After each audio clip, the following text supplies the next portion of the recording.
12 млади луѓе на возраст од 18 до 27 години беа итно префрлени во Белград со воен авион на Србија. Меѓу најтешко повредените 18 годишна девојка која е со изгореници на 24% од нејзината кожа. Председателот на Србија Александар Вучик при посета на повредените македонци кои се наоѓаат на воено-медицинската академија најави дека стигнуваат таму уште 12 пациенти, односно вкупно 29 ќе бидат во Србија. Невозможно е да се најдат подобри услови во Европа. Никаде во Европа нема интензивна нега со подобри услови од овде во Белград. Имав можност да ги поставам луѓето кои беа повредени во страшната трагедија во Кочани. 9 од нив лежат овде во клиничкиот центар. Прво посетив двајца, а потоа заедно посетивме 7. Последното лице што го посетивме е во животна опасност, а другите не се.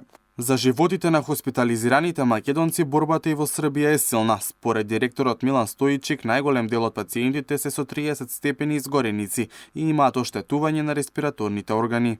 Повредите со кои се здобиле пациентите се главно изгореници кои зафаќаат меѓу 2 и 28% од површината на телото, а повеќето пациенти покажуваат симптоми на оштетување поради отровните гасови произведени за време на пожарот. Исто така некои од повредените имаат изгореници на горниот респираторен тракт поради вдишување на топол воздух. Тешко е да се процени прогнозата кај пациенти со изгореници. Во меѓувреме за Македонија полета уште еден авион на вооружените сили на Србија со 4 лекари и 4 медицински техничари.